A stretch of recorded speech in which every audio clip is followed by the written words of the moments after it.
The night was cold, and the moonlight spilled over the crooked rooftops of the old town. From the narrow alleys came the sound of laughter and music, but tucked in the shadows sat a boy no one wanted to see.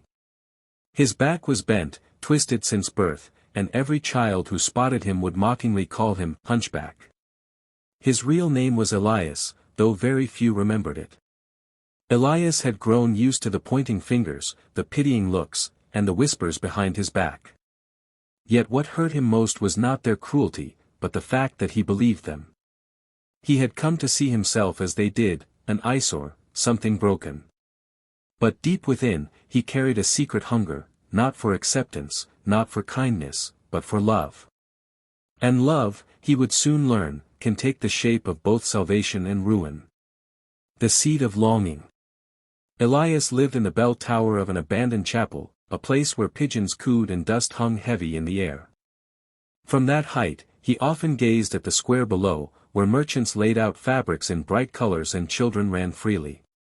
His heart would clench each time he saw families walking together, their faces lit with the simple joy of belonging. One evening, he noticed her. A girl no older than he, sitting quietly by the fountain while her mother sold herbs nearby.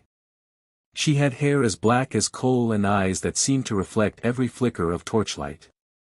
She was not laughing like the other children, not mocking anyone, but instead reading a tattered book.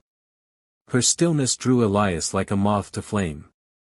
For days he watched her from afar, until at last courage stirred in him. He climbed down from the tower late one night and left a small carving he had made from wood, a bird with outstretched wings, beside her basket of herbs. The next day, when he saw her smile faintly while holding the carving, something inside him cracked open. For the first time, he felt the stirrings of hope. The first touch of kindness. Her name was Mira. When Elias finally dared to approach, he kept to the shadows, afraid of her reaction. But Mira surprised him. She did not laugh or recoil. Instead, she tilted her head and asked softly, "Did you make this?" while holding the little wooden bird. He nodded, unable to speak. "It's beautiful," she said simply. In that moment, Elias tasted what it was like to be seen, not for his bent spine or his crooked form, but for the hands that created something delicate. Mira began to speak with him when she came to the square. She told him about her books, about how she dreamed of leaving the town and becoming a healer in faraway lands. Elias listened hungrily, storing every word as if it were gold. But while Mira's kindness grew, so did Elias's longing. What began as admiration slowly turned into desire, dangerous, desperate desire. The weight of shadows. Elias's heart told him Mira might one day care for him the way he cared for her. But reality whispered otherwise. She was beautiful, full of light and grace, while he was a hunchback hidden in shadows. The whispers of townspeople fueled his fears. "Poor girl," one man chuckled, "she speaks to that cripple as if he were normal." "She must pity him," another sneered. Each cruel word struck Elias deeper than any blade. Mira's kindness, once a blessing, now became unbearable, because he feared it was not born of love, but pity. Still, he could not stay away. His carvings became more elaborate, tiny horses, angels, even likenesses of Mira herself. She accepted each one with gratitude, never knowing how much of his soul he poured into them. Then came the day that shattered Elias's fragile dream. The shattering. Mira's mother, weary from long work, encouraged her daughter to speak with a young merchant who had shown interest. The man was tall, with an easy laugh, and every time Mira blushed under his gaze, Elias felt his insides twist. That night, Elias sat in his tower, clutching the unfinished carving of a heart.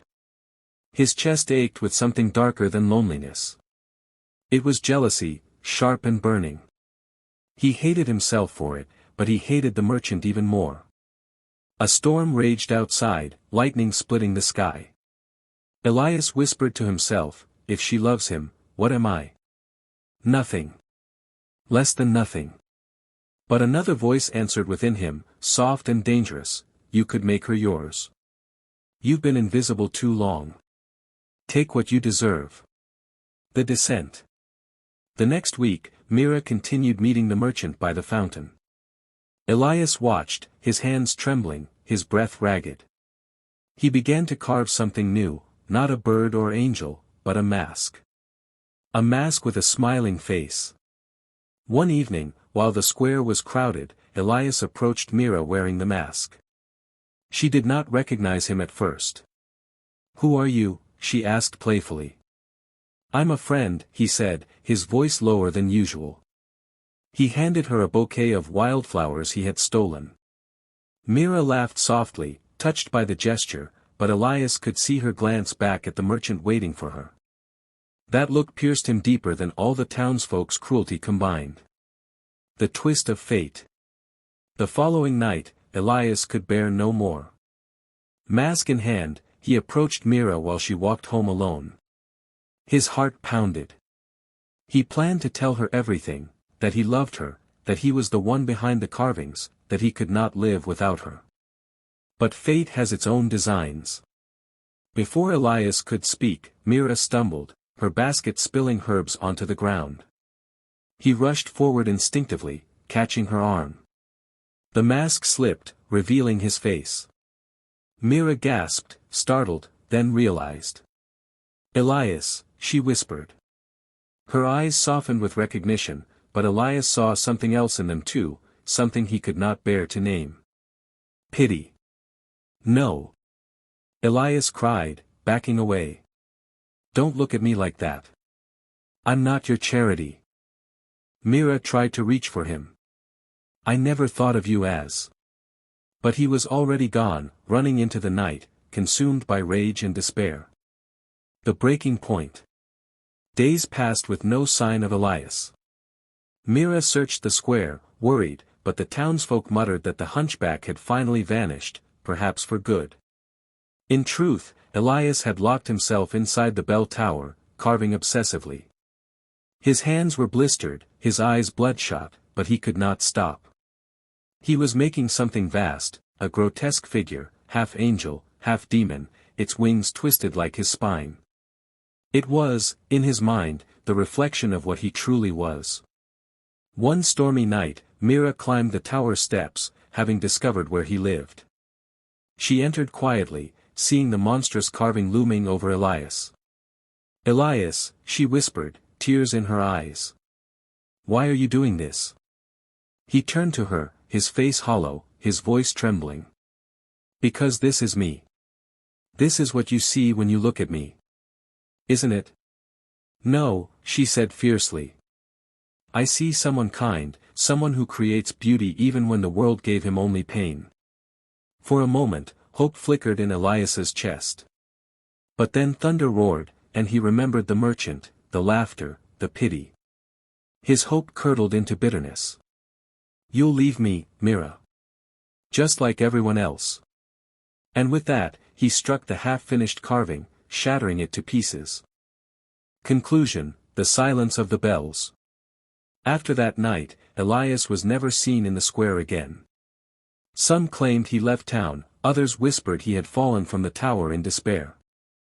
Mira visited the chapel often, calling his name, but only the silence of the bells answered.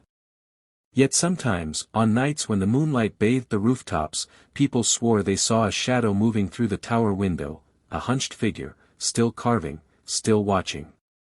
Mira never stopped leaving small bouquets of herbs at the foot of the chapel steps. Perhaps she hoped Elias would see them, perhaps she wanted him to know he had never been forgotten.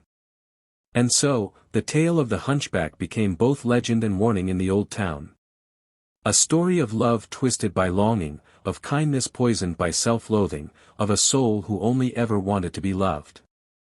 But the question remained, lingering like the echo of a bell: was Elias truly lost, or had he become something more, part man, part shadow, bound forever to the tower he once called home?